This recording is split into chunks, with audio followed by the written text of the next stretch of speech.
Hello friends. आशा करता हूँ आप बहुत ही स्वस्थ होंगे। तो फ्रेंड्स, आज हम डिस्कस करेंगे टेंजेंशियल और sharing stress and sharing strain के बारे में। जो टॉपिक लिया गया है mechanical properties of solids class 11th standard 11th से। तो आइए इस पे डिस्कस करते हैं इस कॉन्सेप्ट के बारे में। तो फर्स्ट, शेयरिंग स्ट्रेस के बारे में हम जानते हैं। शेयरिंग स्ट्रेस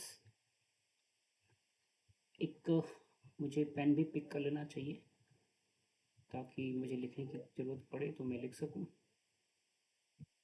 तो चलते हैं शेयरिंग स्ट्रेस। जैसे आप एक सॉलिड देख सकते हैं, सिलिंड्रिकल शेप। तो इस पे हमने क्या किया कि इसके दोनों एंड पे हमने एक एक ही तरह का फोर्स लगाया। ओके, ये जैसे इस दूसरे वाले फिगर में दिखाई दे रहा है आपको। चलो एक काम करते हैं, इनका इनका नाम लिख देते हैं। एक इस फिगर का नाम लिख देते हैं ए, इसका नाम लिख देते हैं बी। अब हम देख सकते हैं कि इस बी पे, मतलब नॉर्मल कंडीशन में ए में था सॉलिड शेप्ड जो आपका सिलेंडर है, और बी है जब हमने इस पे फोर्स अप्लाई किया है। तो एफ है फोर्स जिस जो दोनों एंड्स पे है। अ, इस पहले एंड पे फोर्स इस डायरेक्शन में है, दूसरे वाले एंड पे फोर्स इस डायरेक्शन में, जैसे आपको दिखाई दे रहा है। और इस फोर्स से क्या हुआ कि जो लीनियर डिस्प्लेसमेंट है इसके ओरिजिनल पोजीशन पे, मतलब ये कुछ इस पोजीशन में था पहले आपका ये सिलिंड्रिकल शेप्ड बॉडी, और फोर्स लगाने के बाद ये डेल्टा एक्स इसका लीनियर डिस्प्लेसमेंट हो गया और थीटा इसका एंगुलर डिस्प्लेसमेंट हो गया।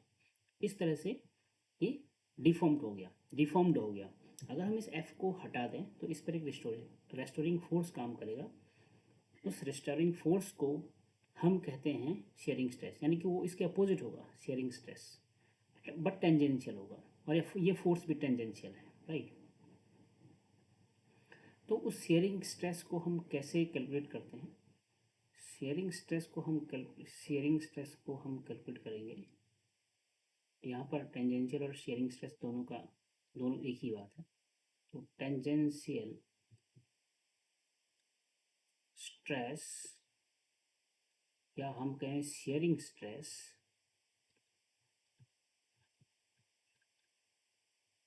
तो ये हो जाएगा जो हम फोर्स अप्लाई करते हैं एफ, और क्रॉस सेक्शनल एरिया ए।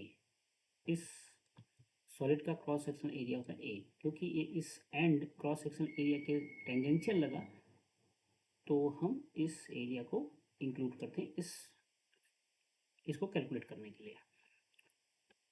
और अगर हम टेंजेंशियल स्ट्रेन या हम शेयरिंग स्ट्रेन की बात करें तो वो होता है जो रिलेटिव डिस्प्लेसमेंट है, ये जो डेल्टा एक्स है ये डिवाइडेड बाय उसका जो बॉडी का ओरिजिनल लेंथ है एल। ओके, अब यहाँ पर इसको शेयरिंग स्ट्रेन को आप देखना, इसको हम दिखाते हैं टेन थीटा।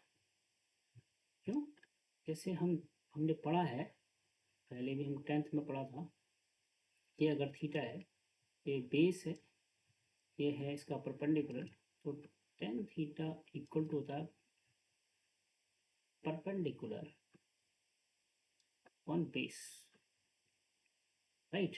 तो यहाँ पर थीटा ये एंगल है, इसके सामने का जो साइड है ये इसका परपेंडिकुलर हो गया, ये इसका बेस हो गया। तो बेस इसका एल है और इसका परपेंडिकुलर डेल्टा एक्स है। तो tan theta equal to base that is delta sorry perpendicular that is delta x and base that is L. तो delta x by L is called shearing strain or tangential strain.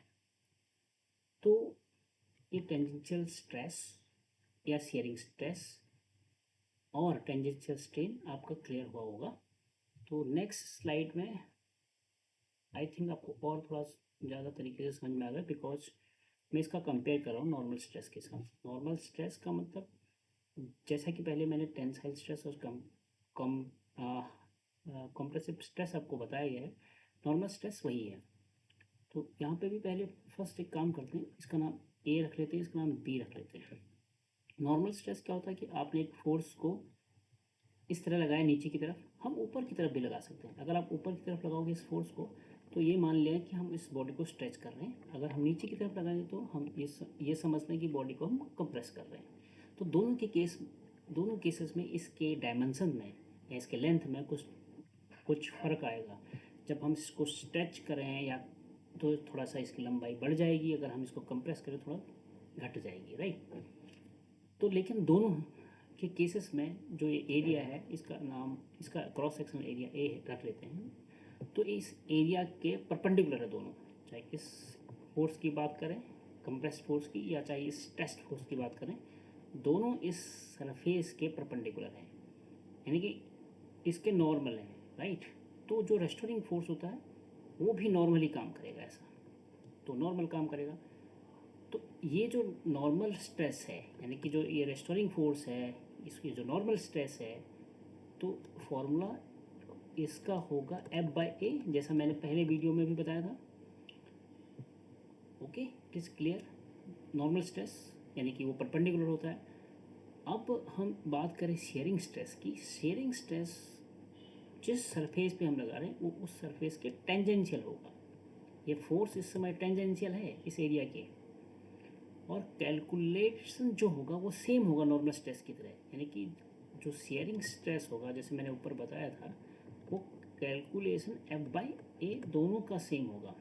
But यहाँ पर ये force applied force tangential है इस cross sectional area के, तो steering stress या restoring stress उसी तरह काम करेगा अपोजिट, जो इस अपोजिट उसी कॉन्सेप्ट से करेगा बट टेंजेंशियली करेगा, यहाँ पर नॉर्मल करेगा। तो आई होप कि आपको नॉर्मल स्ट्रेस और शेयरिंग स्ट्रेस के एप्लीकेशन में फ़र्क आया होगा कि किस तरह के दोनों ऑब्जेक्ट डिफरेंटली एक्ट करते हैं, बट कॉन्सेप्ट वाइज दोनों सेम है। अगर हम इन टर्म्स ऑफ कैलकुलेशन की बात करें, राइट। नेक्स्ट स्लाइड में देखते हैं कि शेयरिंग स्ट्रेस को हम डिनोट करते हैं टाउ से, ओके। और ग्रीक लेटर है टाउ, और इसका फॉर्मूला F/A होता है। और जहाँ तक इसके यूनिट की बात है, फोर्स का यूनिट होता है N और एरिया का यूनिट होता है मीटर स्क्वायर। तो इसका यूनिट हो गया न्यूटन पर मीटर स्क्वायर और पास्कल, इसको हम PAV लिखते हैं। साथ ही हम शेयरिंग स्ट्रेन को भी यहाँ पर डिफाइन कर सकते हैं। शेयरिंग स्ट्रेन आपको पता ही है, जैसे मैंने ऊपर बताया था, जो कॉरस्पॉन्डिंग डिस्प्लेसमेंट हुआ लेंथ की वजह से, लीनियर डिस्प्लेसमेंट अपॉन उसका जो ओरिजिनल लेंथ है L। इस केस में देखो ये भी डिस्प्लेसमेंट ही है, एक तरह से देखा जाए ये भी डिस्प्लेसमेंट ही है, यानी कि मतलब दोनों लेंथ ही हैं। अगर जहाँ जहाँ लेंथ की ज़रूरत है, जहाँ जहाँ लेंथ होती है उसका ऐसा एक यूनिट देखा जाए तो मीटर होता है। इसका भी मीटर होगा, डेफिनेटली इसका भी मीटर होगा। मीटर मीटर प्लस में कैंसिल हो गए तो शेयरिंग स्ट्रेन यूनिट लेस है, यानी कि बिना किसी यूनिट के। और ये भी स्ट्रेस का ऐसा यूनिट है, शेयरिंग स्ट्रेस का, राइट। तो इसको आप नोट कर लें। नेक्स्ट चलते हैं कि हमने इसके बारे में और क्या क्वेश्चन बनाए हैं आपके लिए। प्रोबेबल क्वेश्चन या टेस्ट योरसेल्फ। तो कभी भी किसी टॉपिक को पढ़ें तो हम अपने आप को टेस्ट करें, तो उस टेस्ट को लेके मैंने एक दो तीन क्वेश्चन बनाए इस तरह से, तो हम इसको ट्राई कर सकते हैं सॉल्व करने का। जैसे पहला क्वेश्चन है explain sharing stress and strain. तो आपके ऊपर आप एक्सप्लेनेशन से आपको पता चल गया होगा कि स्ट्रेस और स्ट्रेन क्या है, शेयरिंग स्ट्रेस एंड स्ट्रेन क्या है बेसिकली।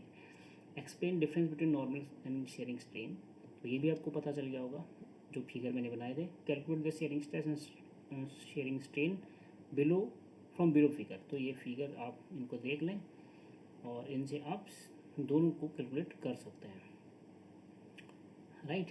तो आई होप कि इस छोटे से वीडियो क्लिप में आपको sharing stress, sharing strain, normal stress के बारे में जानकारी मिली होगी। तो thank you for watching this video.